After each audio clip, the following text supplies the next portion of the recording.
Everyone, I have everything crossed that today you can see me and that you can hear me. Hello. Please let me know if you can't. I'm hoping we're away and ready to go.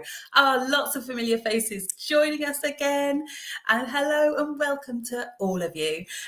Whether you're new to Twinkle Homehead or you've been with us for ages and ages, big welcome along. You can see me, hooray. Zach, Brock and Forrest, so excited for this. Me too, guys. Hello, Lucas. Hello, Lucy. Hello, Saoirse, Zach, Logan. Hi to Peter, Aurora, Ethan, Hannah, William and Samantha, Clem, B, and Connie and Matthew. Hello, Willow, Rose too, and Eleanor. Wowzers, lots of us joining today. Oh, I'm so pleased to see you all. Right then, well, this is our World Learners session, and some of you that have joined us in the past, you might be familiar with seeing Chrissy at this time on a Wednesday, but it's me now. So I'm really hoping I can fill Chrissy's very wonderful shoes and take on the World Learners into a brand new topic. So our topic for this half term is mapping our glorious world, and let's get started and I'll explain a little bit about that. Right, let's have a little look. Oh, that's the wrong one, sorry. Right. I'll tell you a bit about it. So we're going to start by zooming all the way out each session, and then we're going to zoom all the way in. So think about zooming out and looking at the world as a whole, and we're going to work out how people have tried to map the world, how the different ways in which we've constructed all those ways of mapping out our world so that you can pinpoint anywhere on the globe an exact location. We're going to be able to do that. And then we're going to zoom in each session as well. And today we're zooming in on the continent of Antarctica. So I thought we'll start with a little activity. Let's take a look at this. And I'm sure this is a pretty familiar picture to you. We know these are, here they are, the 7 continents in all their wonder. So take a look at those. I wonder if you can name them. I reckon that most of you probably can, or you can have a go. Or perhaps you definitely know some of the names. You're not quite sure where they fit. So what do you reckon? You get thinking on that. I'll do a few more shout outs. Hi to Jamie and Ottilie, Noah, Rafi and Imani. Super excited to start exploring. Brilliant. Oh, you started looking at Antarctica yesterday. Fantastic. I know some of you have had a bit of a head start on it, haven't you? And have perhaps started putting together a lap book or project book for this. Hi, Esther and Sophie and James. Hi to Jaden, Ava and Mum. Malcolm too. Right then, what do we reckon? Can we name some of these continents? Have a little look. What do you think number 1 is? What's number 2? Any ideas? Any that you're definitely sure of? Oh, I like that. We know them, but only if we sing them. That sounds like a song I'd like to learn. Fantastic. Right. We've got number 1 is, we think, North America. 2, South America. That would make sense, wouldn't it? They're one on top of the other, north and south there. We think number 7, Australia. Is Australia a continent, though? Or is that a country? Have a think about that. We've got people thinking number 4 is Africa. What about number 3, Europe? We're saying for number 3. Antarctica, we think, is number 5. What about number 6? Yes, I think so too. Asia. Right, let's have a look. Double check that we got these right. Let's have a look. We've got North and South America there. We've got then Europe, Asia, down to Africa, across to Oceania. Sometimes people call it Australasia.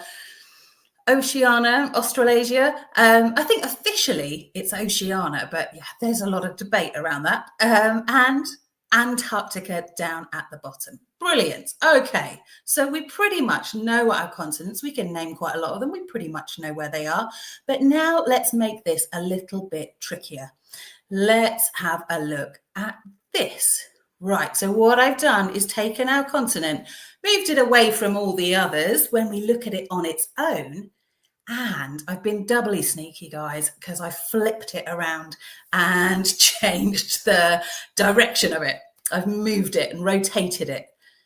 But can you still name that continent? So you might need, I can imagine you all doing this right now to try and see what continent do you think that is?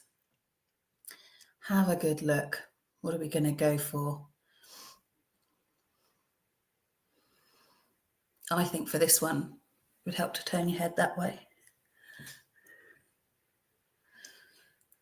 Which one do you think it is? Right, we've got an answer or two in. Let's find out. Yes, South America.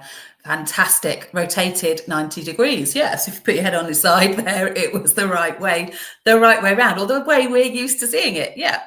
South America. Well done. Right, here's your next one, guys. Have a look at this one. Which way are you going to turn your head? Quite a different shape. This one. Got quite a few islands. What are we going for this one?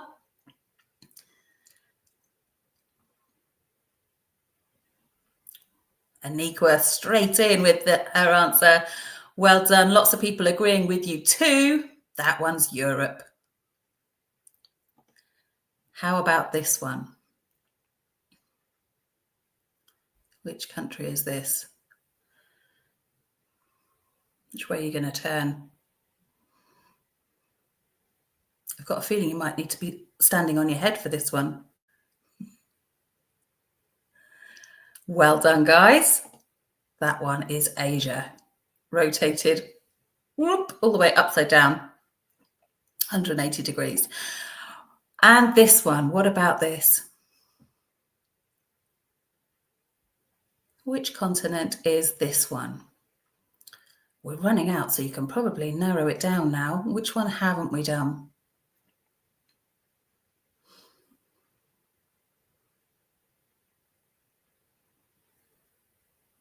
Guesses are flying in, and we're saying Oceania.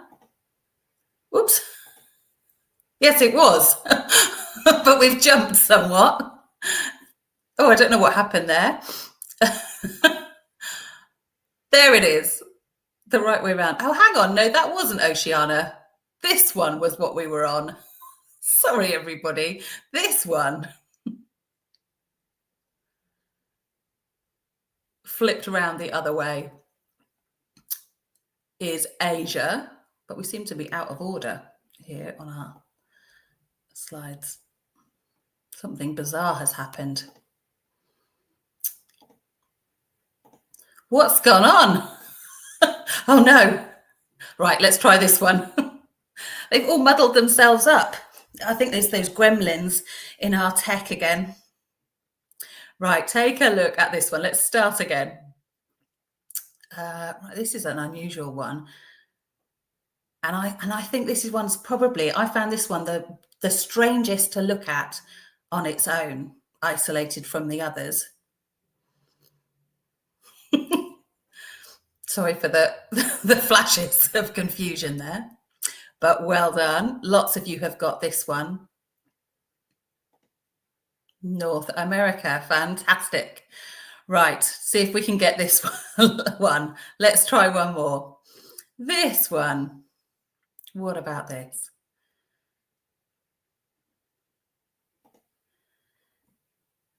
Now with this one, I'll give you another clue. I haven't rotated it at all. But the biggest clue I could give you is we're not always used to seeing this continent in its entirety on a map. We normally just see a bit of it. I'll give you a clue. Yes, Antarctica. Well done. It does look a little bit, I suppose, like Australia. A few of you thought, is that Australia? But that one is Antarctica. But as if we're looking at it right from the bottom of the globe. Well done, everyone. Right then. So I said that we were going to zoom out, and we've zoomed out and had a little brain start activity there to get our brains working. But we're going to have a little look about mapping these continents and mapping our world. Let's have a look at the invisible lines of the Earth, the lines of latitude and longitude. So we've got 3 different words up there, well, 4 technically, words up there. Can you tell me what these mean or what these are? Equator, hemispheres, and latitude and longitude. Do we know what those 3 things mean? What do they refer to, those words? So have a moment to just have a think about it. Equator, hemispheres, and latitude and longitude. What do those things mean? Oh, well, you're going to be an expert. Somebody was learning about this exact thing yesterday. Fantastic. I reckon you're going to be an expert on this. Right, so Ethan thinks the equator is the middle of the Earth. What do you guys think?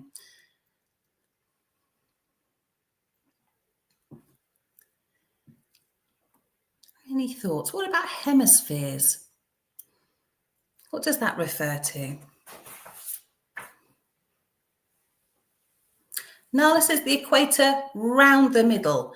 Guessing that hemispheres are half up and half down. I reckon you're on the right lines there, Nala. Equator, an invisible line round the middle of the Earth. Aniqua thinks, yes, agrees with that. Latitude and longitude, lines lapping against each other. Let's have a look. Oh, sorry if I'm frozen for a couple of you. Hopefully it'll click back in for you. Right, let's have a little look at what these things mean. So yes, there it is, the equator, right around the middle of the Earth. It's the imaginary line around the Earth, halfway between the North Pole and the South Pole. Then we've got hemispheres. So the word hemi meaning half, and it's a word of Greek origin, that. So hemi, half, sphere, half sphere. So meaning, or half the Earth. And we have exactly that. The northern hemisphere is the top half. We can see it split in 2 there. And the southern is the bottom. And what about the latitude and longitude? Yes, these are imaginary lines, as a couple of you said. Imaginary lines around the Earth. They're really important to help with mapping skills. These lines allow us to locate an exact location on the Earth's surface. So pretty important. We can take a closer look at them here. There they are. So we've got the lines of latitude. Those are the ones that go horizontally across from 0 degrees. Can you find the equator there? So if you look at the numbers down the side, we can see 0 degrees at the equator line. And they go from 0 degrees to 90 degrees north. So they go up 30 and 60 all the way up to 90. And 0 degrees to 90 degrees down the side. We can see them going down. Then the lines of longitude are the ones that go vertically, straight down there. And they go from 0 to 180 degrees east and 0 to 180 degrees west.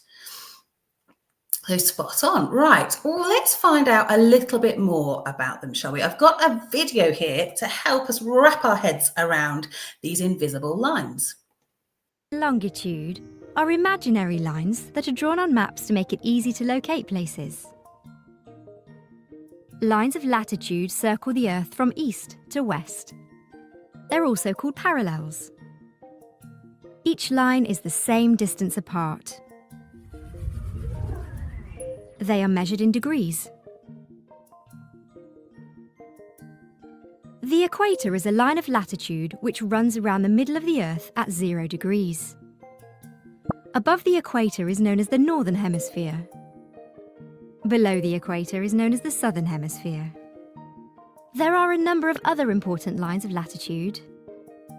This particular line lies 23.5 degrees north of the equator and is known as the Tropic of Cancer. This line lies 23.5 degrees south of the equator and is known as the Tropic of Capricorn. The area between these two lines is called the tropics. The Arctic Circle lies at 66.5 degrees north, and the Antarctic Circle lies at 66.5 degrees south. Lines of longitude, also known as meridians of longitude, circle the Earth from north to south. Like lines of latitude, they're also measured in degrees, but lines of longitude are not equal distances from each other. The prime meridian, or Greenwich meridian, lies at 0 degrees. This line runs right through the middle of Greenwich in London. Have a look at a globe or a map to see if you can find some lines of latitude or longitude.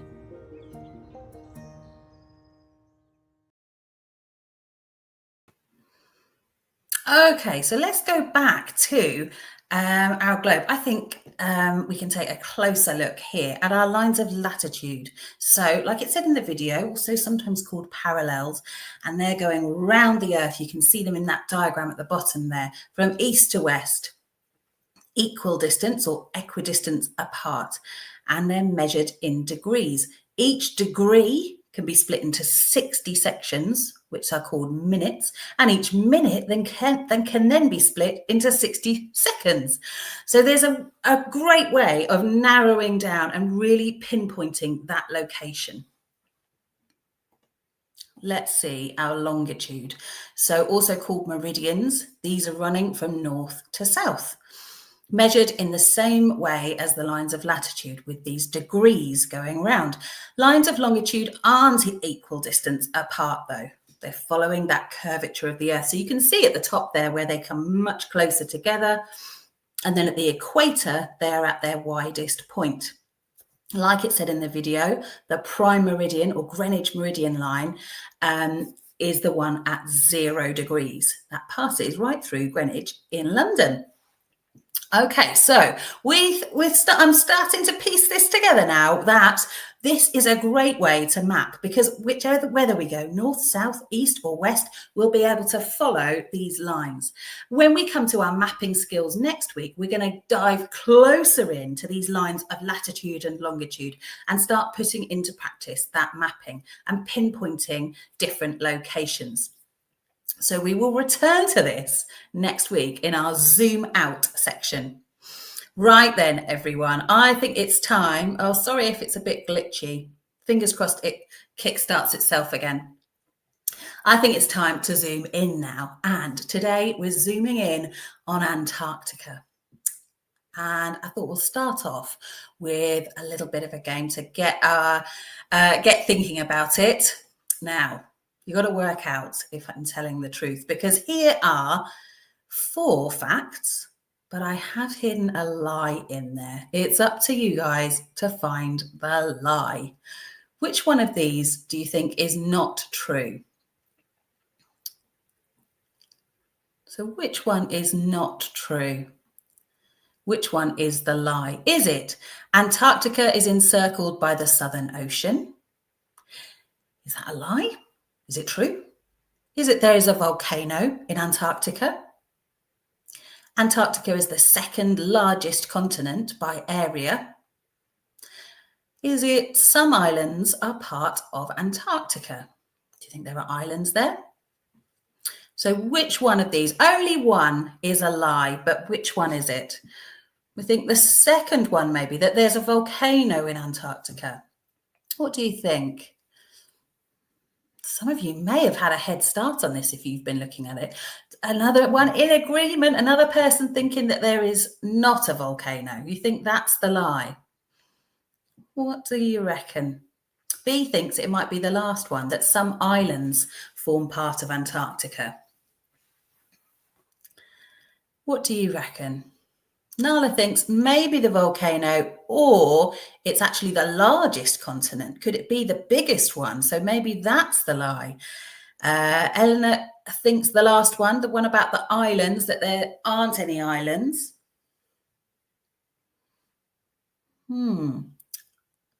This is a tricky one, isn't it? Shall I reveal it? Right, are we ready? Have you chosen? The lie is, it's that one. Antarctica is not the second largest continent by area. What's the biggest continent by area? Do we know that? Asia, if you said yes, is the biggest continent. Second biggest, we know it's not Antarctica now. Anybody know what the second biggest one is? That one would be Africa. And then they go down in order of size all the way to Oceania at the bottom, which is the smallest. Antarctica is actually number 5 in terms of size. So out of the 7, it's at the smaller end. So that one is the lie. There is a volcano, and not just that, but an active volcano in Antarctica. And more about that in a little bit.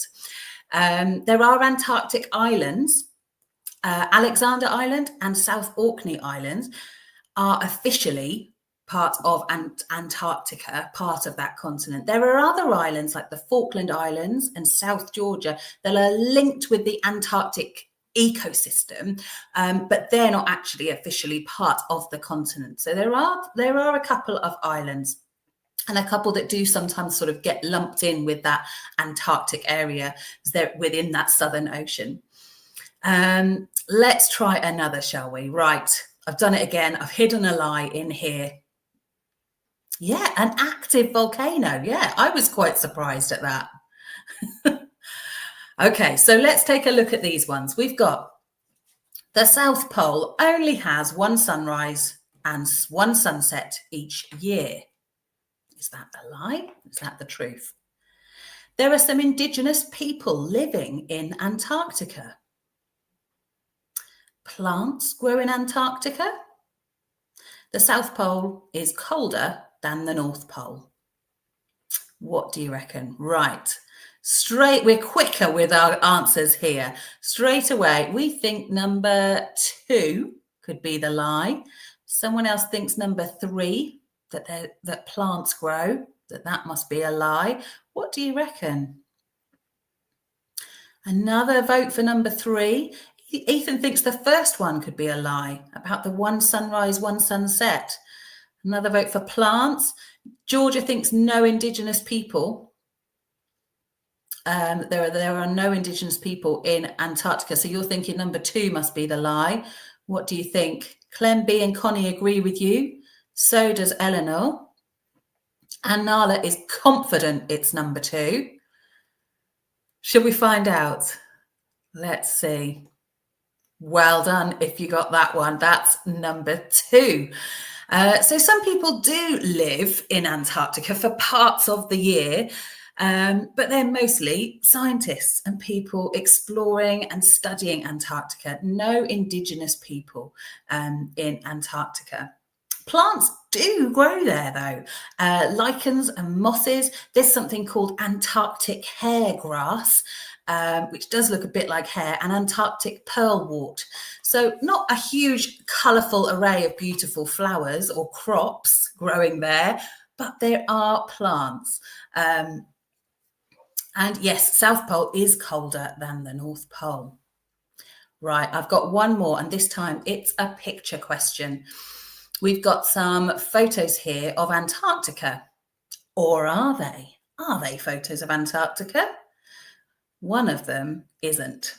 There is a lie in those photos, but which one is it?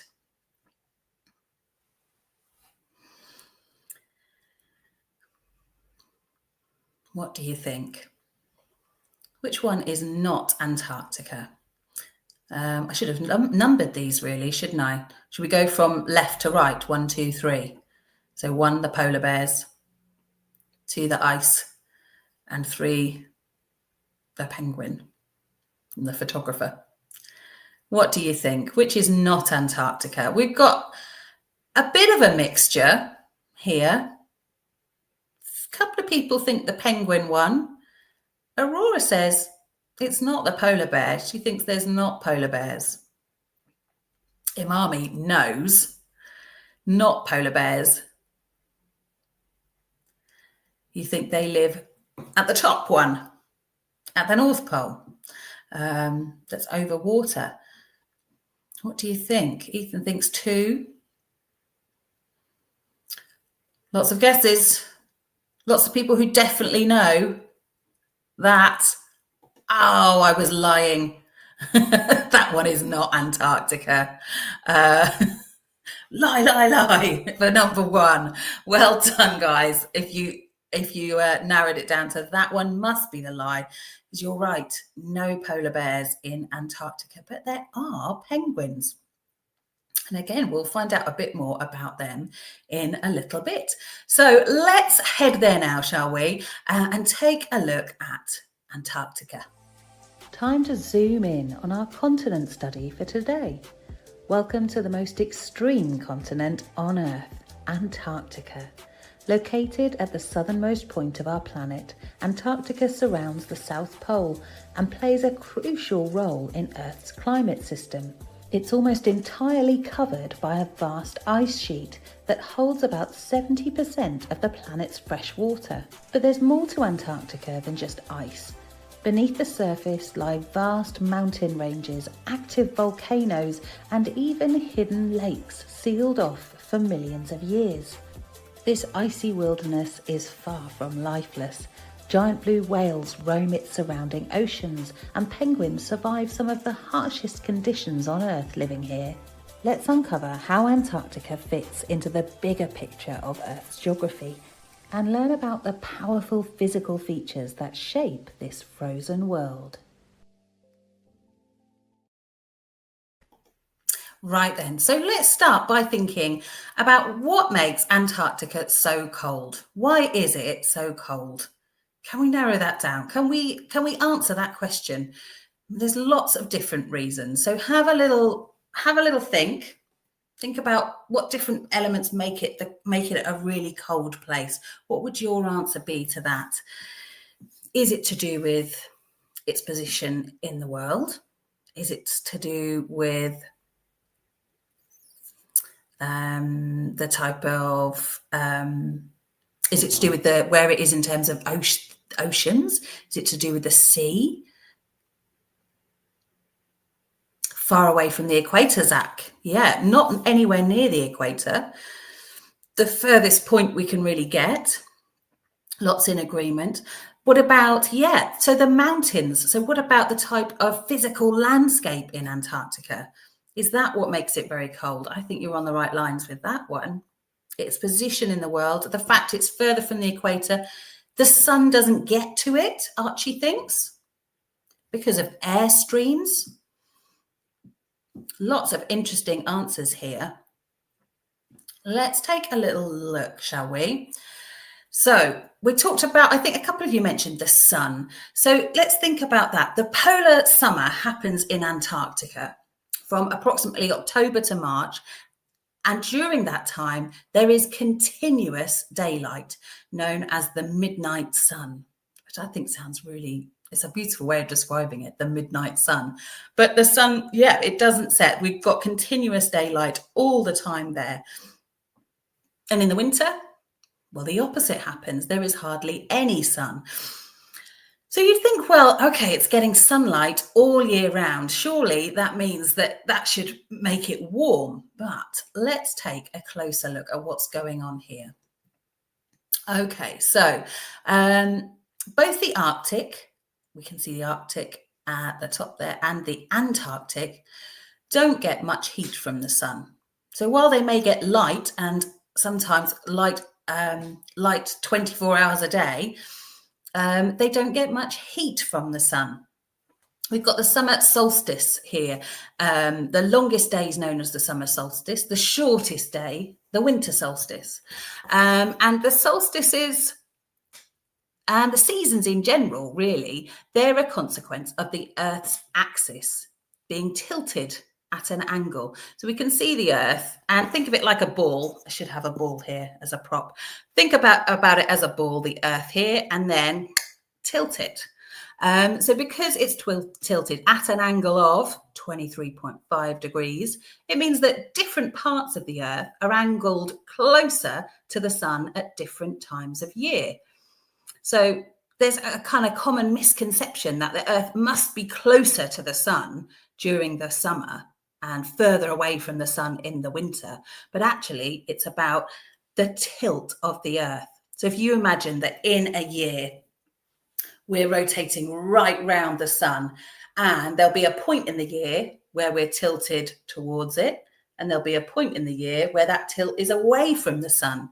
So if we have a look here during the winter, and we can see here that the sunlight, yes, it still does reach Antarctica, but it hits Antarctica at a very low, very slanted angle, and not directly, does it?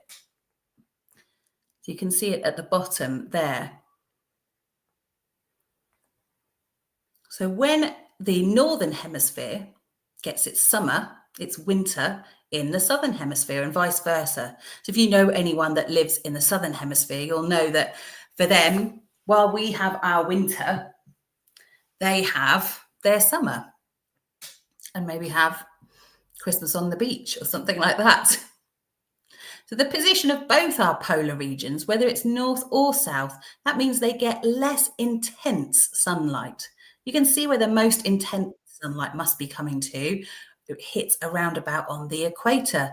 So those of you that were talking about, oh, it's further from the equator. Yes, the sunlight is hitting that equator line really directly. Also, sunlight has to pass through much more of the Earth's atmosphere. So if we go from the left all the way down to where it will hit Antarctica, it's got to pass through loads of atmosphere. And as it goes through, it weakens and it disperses all its energy before it finally reaches the surface of Antarctica. So it's almost like, think of it like the sunlight gets a bit tired by the time it's got to Antarctica. It's much less powerful. Okay, so a couple of you said about the mountains and the kind of physical geography of the place. Yes, that also helps to explain why it is so cold there. We've got these three reasons. High elevation and land mass is very mountainous, Antarctica. It also then over and on top of the mountains has a huge ice sheet as well. Miles thick. So that again means it's really high up. It's a highly elevated continent. Reflection and wind. Have a think about those two words. And isolation from warmth. So we talked about the fact it's quite isolated right down at the bottom of the Earth, the sunlight taking a while to get there. But there's another way that it's isolated as well. Right, and I've got a bit of a visual to help explain some of these. Right, I'm going to take you on a bit of a journey. Let me just remove that. Come with me, everybody, over to Antarctica. Okay, so we're going to explain using our little visual of Antarctica here. I'm going to zoom you in a little bit closer. There we go.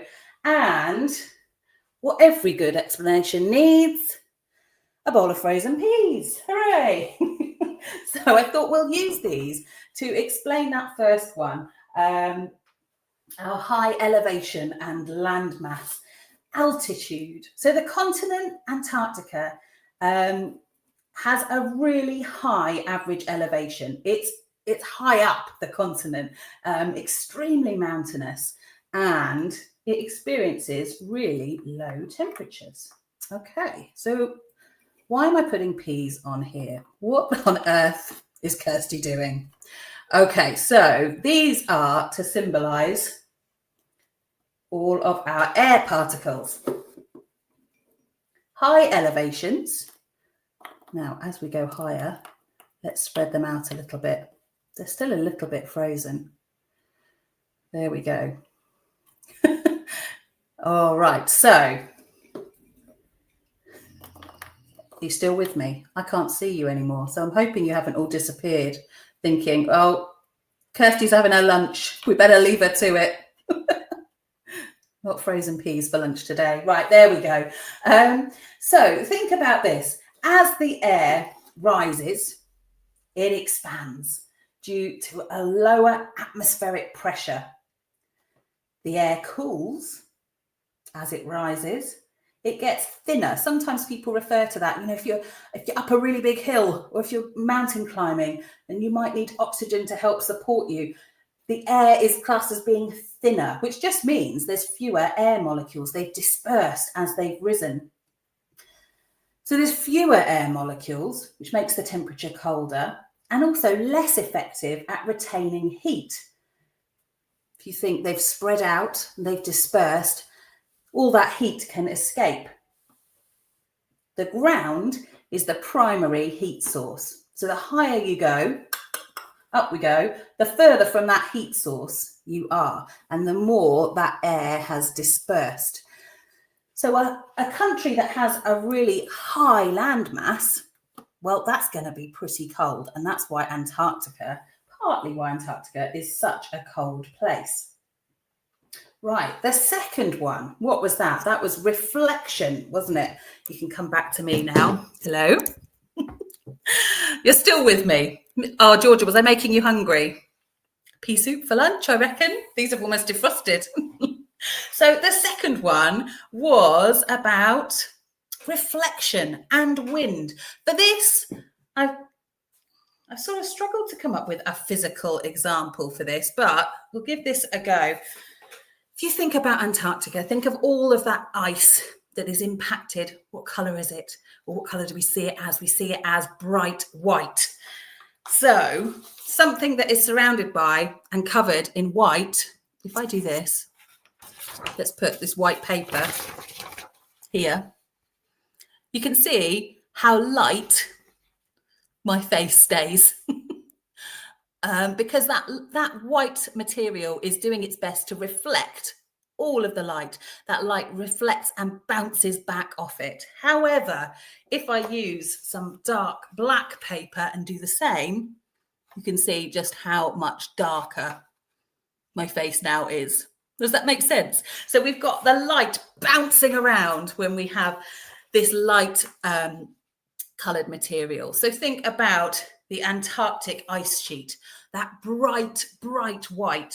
And we've got the sun's rays being reflected back from that. If you're in Antarctica, your view is probably going to be ice and snow. This bright white reflects that sunlight back into space. It's called the albedo effect. This helps to cool down that continent. We've also got the wind. The strong winds add to that chill effect, making the already cold air feel even colder. Isolation from warmth. Right, we're off again. Another experiment here, or another practical demo. Come with me this way now. And for this one,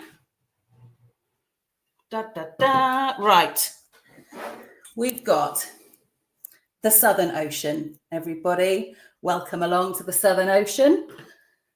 I'm aware it doesn't always look red. I've put some squash in here so that you can see that there is water there. And we've got Antarctica here in the middle of the Southern Ocean. And it's really isolated, Antarctica. That's the other thing to kind of think about, is it's not really near any other continents.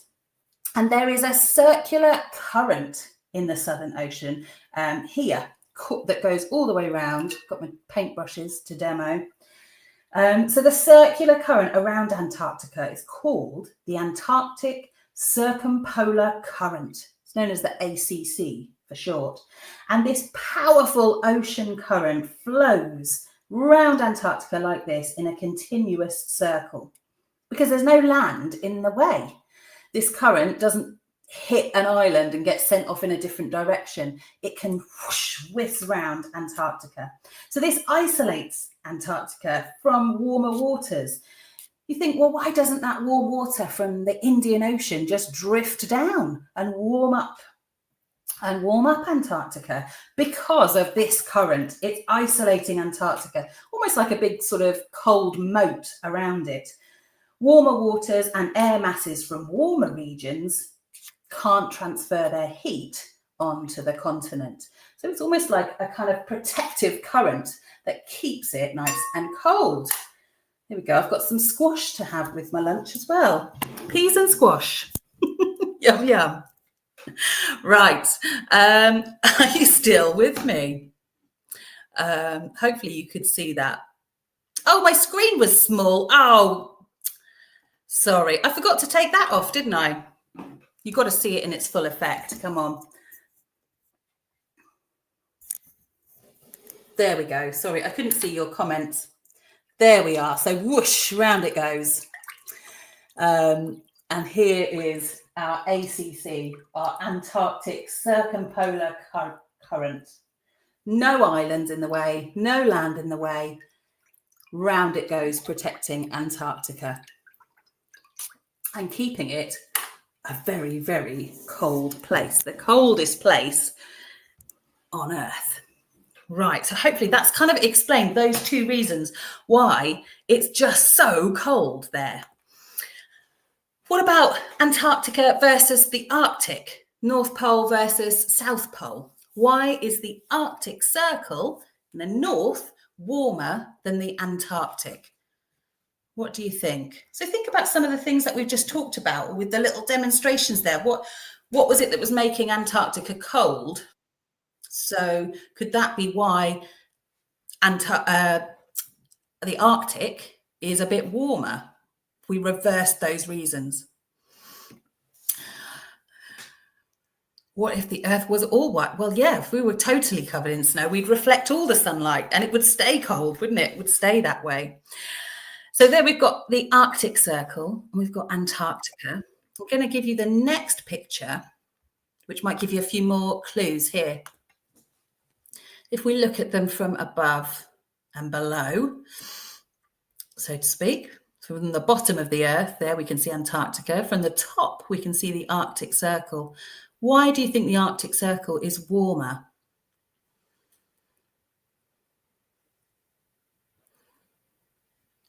Could it be because of the sun? Because more land's blocking the currents? I think, yeah, we're on the right lines here, guys. Let's have a look. So the Arctic Circle that we can see there on the left, it has more land mass surrounding it. Look at all of that land that we can see. This helps to trap the heat. Exactly that. Helps to stop those cold currents, yeah, but also remember the heat source is the land. Think back to the peas. Where's that heat coming from? It's coming from the land. And yeah, it traps the heat. The Antarctic has got that ocean surrounding it, keeping it nice and cold, and is much more mountainous as well. Right, let's have a little look. Some other things about Antarctica as we go through this. Now, this is what I think makes Antarctica a pretty special place. There are no countries in Antarctica. It is a continent, and it's dedicated to peaceful scientific research. This is what makes it a very special place. It's governed by something called the Antarctic Treaty System. It's not owned or governed by one particular nation. It doesn't have a government. It doesn't have a king or a queen or a monarchy of any sort. It is owned and governed technically by this treaty system that was put in place and signed by over 40 countries. The reason? To protect it, to protect the environment and support all the scientific research that goes on there. The treaties also banned any mining for minerals and any military activity. So it is a really special protected place and makes it, I think, probably the most unique continent. There is no other continent like that that's not been carved up and divided into countries and owned by different people. It is a protected place. What about the climate then? So we've talked about just how cold it is, and it's officially a desert, the driest continent in the world. So when we think of a desert, we might think of the Sahara Desert, the Gobi Desert, lots and lots of sand. But desert is just referring to how dry somewhere is. And it's one of the driest continents in the world. So officially, yes, classed as a desert. It's also the coldest and the windiest continent. Is this making any of you want to go there or not go there? What do you think? The coldest temperature ever recorded on Earth was in Antarctica. So it's officially the coldest place. In the UK, our coldest ever temperature was minus 27.2 degrees centigrade. What do you think the coldest ever Antarctic temperature is? What do you reckon? If in the UK, the coldest it ever has got is minus 27, what do you think in Antarctica? What did it get to? So for reference, the temperature where I am today is about 15 degrees. Not very cold at all, really. The temperature of your freezer is about minus 18 degrees. But what do you think? Brock thinks, could it have got to minus 90? What do you think? Minus 156? What are we going with? Nala thinks about 40 or 50. Tommy, minus 100. Archie, minus 200. Minus 144. Minus 30. There's a big range here. Minus 60. Minus 89. Shall we find out? Minus 89. 89.2 degrees Celsius was the lowest recorded. Really, really cold. I don't think you definitely wouldn't want to step out there in your shorts and t-shirt on a day like that.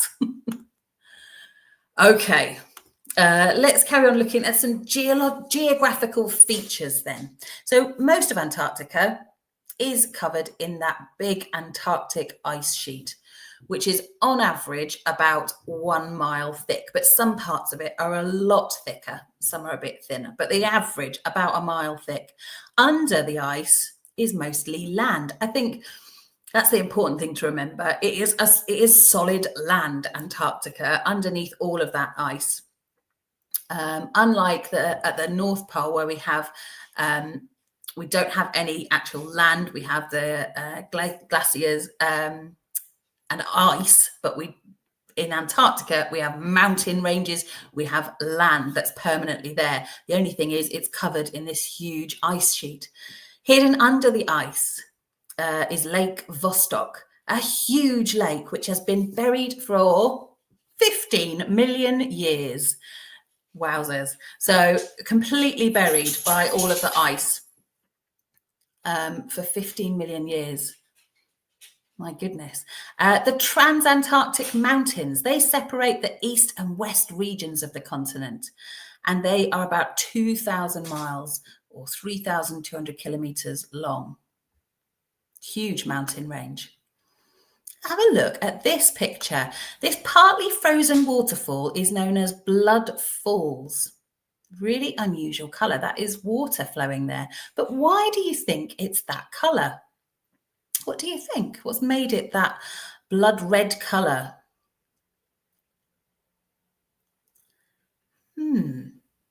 What do you think? What could have caused it?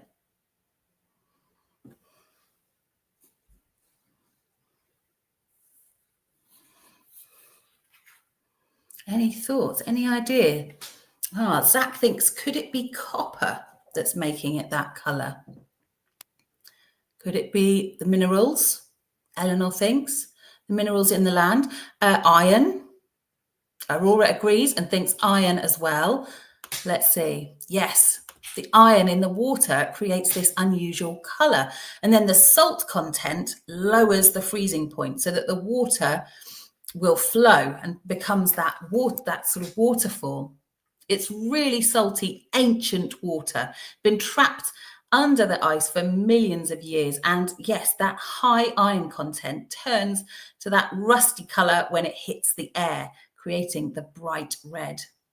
It also contains, this water, a unique community of microbes. This is the sort of thing that these scientists discover that are working in Antarctica, and they can survive, these tiny microbes, without sunlight, without oxygen. So this is a really significant find. It can give scientists clues to how life can adapt to really extreme conditions. Maybe even life on other planets could exist because of those extreme conditions. No light, no oxygen, but still life. Look at these lovely penguins. Right, so there's a place in Antarctica, it's called Snow Hill Island, and it's home to thousands of emperor penguins. But which one of these is an emperor penguin? Should we number them left to right? 1, 2, 3, 4, 5. Which one is the emperor penguin? What do you think? I wonder if any of you are penguin experts. Can you name the other kinds of penguins that are there in those pictures? What do you think? We're going with number 2. Pretty unanimous. Oh, some people think perhaps it's number 1. Should we find out? There it is. The emperor penguin is number 2. We've got the macaroni penguin, the emperor penguin, the Humboldt penguin, the king penguin, and the chinstrap penguin. So these other penguins, some of them do have colonies in Antarctica or in the southern hemisphere. We've got the macaroni penguins, a few colonies in Antarctica, also South Georgia and the Falkland Islands. There's the Humboldt penguins, which are mostly found more in Chile and Peru. The king penguins near Antarctica, South Georgia and the Falkland Islands. And then the chinstrap penguins, their main colonies are on the Antarctic peninsula, but also islands in the Southern Ocean. However, when they need to breed, they move over to New Zealand. They prefer warmer temperatures, the chinstrap penguins, when it's time to breed. However, the emperor penguins prefer it in the ice and the cold. Perfectly designed to survive Antarctic weather. And maybe as part of your studies into Antarctica, you could find out a little bit more about the penguins that live there. There it is, Snow Hill Island, with all their penguin chicks. And lastly, I said we'd talk about this volcano. This is Mount Erebus.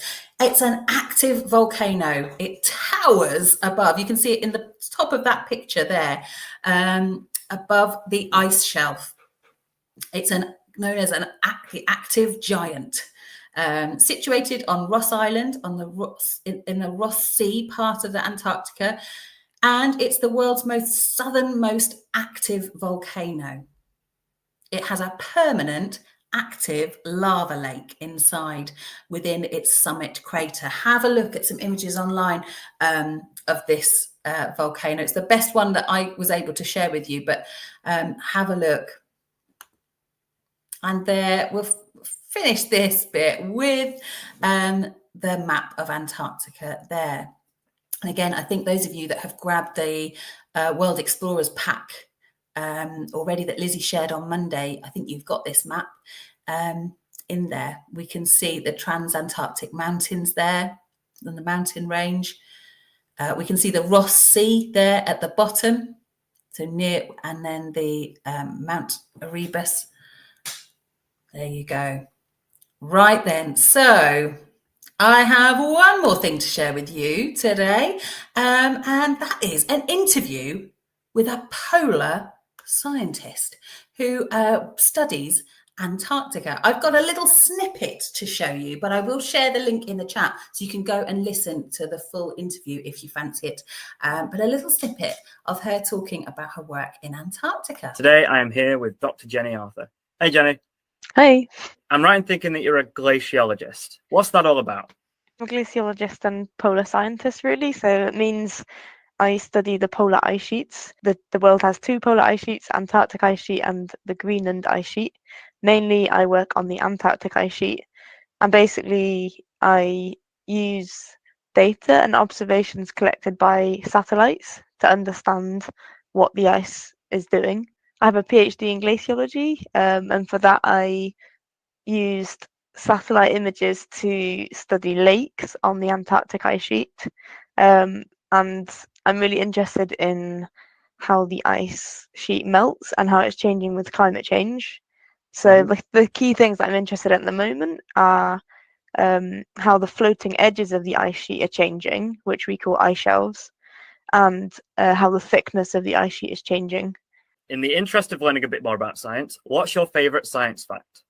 So I think one of my favourite facts is that the Antarctic ice sheet is over 4.5 kilometres thick at its thickest point, Whoa. which I find, pretty crazy to comprehend. Like that, I mean, some people might have heard of Park Run, which is a race in the UK every Saturday, which is 5 kilometres. So if you imagine that distance, but that's ice thickness at its thickest point, it's kind of crazy to think about that, really. That's at the center of the ice sheet. It then thins out towards the edges and will be only like much thinner than that at the edges. You can imagine entire mountain ranges buried by ice.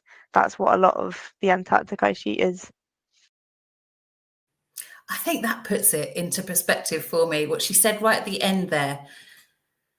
Entire mountain ranges then buried under ice. It gives us an idea of the elevation of that continent, the height of it, and the scale of it. Absolutely amazing. So like I said, you can go to listen to that full interview with her. I will put the link in the chat so you can go and listen to that. So let's round off today with, well, it's been a bit of a long one. Sorry. Thanks for staying with me, everybody. Why is it important to protect Antarctica? So in that interview was mentioned about climate change, about studying and protecting Antarctica, about monitoring what's going on there. But why do you think it's important to protect it?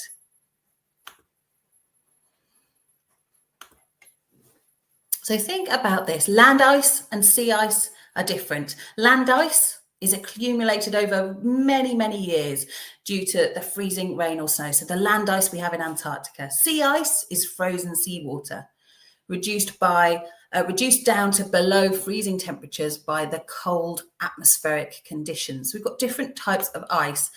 Climate change is causing atmospheric temperatures, the temperature in the air, to increase and therefore more ice to melt.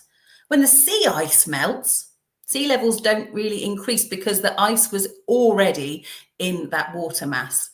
However, when the land ice melts, all of that ice sheet that's on top of Antarctica, it flows into the ocean, increasing the volume of water, leading to our sea level rise. Increasing sea levels, well, a knock-on effect of that is flooding, is an increased sea level. Sea levels will rise, spot on. Meltwater can also, so this melting ice on the land, if you think about that, it can also dilute the ocean's salt water. So if you think this water on the land is like fresh water, not salt water, it's going to dilute that water, make it less salty, and this will impact the ocean biome by reducing that temperature, the salinity, the saltiness of the water, changing habitats for lots of different species that rely on it. I can see people's comments coming in. Yeah, well done. Raise global sea levels, disrupt our weather system. Yeah. Antarctic ice deflects a lot of the sun's rays. Remember the reflection thing with the with my little paper hat of white or black. The Antarctic is deflecting the sun's rays away from the Earth. It's keeping temperatures livable. As they melt, there's going to be less radiation will be reflected, global temperatures increasing further. So it's really important to study it. So well done you for finding out more about Antarctica and also to protect it. So this week, I've shared with you a few resources to keep you going. And I know that Lizzie's got all sorts of resources on the Home Learning Hub as well.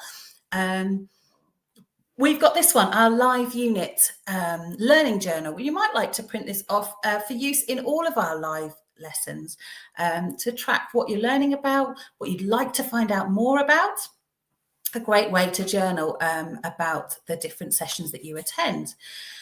We've got our World Explorers Antarctica pack, which I know some of you have downloaded already. Any of these ones, you can download them. Just tap the link below this live video. If you're on YouTube, just tap more below the video and it will bring up the link. And you can grab this. There is lots to keep you busy in here. I've also shared a couple of different resources looking at the mapping of the world, the latitude and longitude, and an equator sorting activity. And then as well, we've got reading and writing task for you to have a read at and answer some questions on Antarctica there. And there we go. So next week, we are continuing to map our glorious world and things are warming up. We're off to Nigeria in our country focus. Thank you so much for joining me this week. I hope you've enjoyed our session and I'll see some of you maybe again tomorrow for the Magic Suitcase when we are having a whole world of celebration. Can't wait to see some of you then. Have a great week. And let us know how you get on with your Antarctica studies. See you next time, everyone. Bye.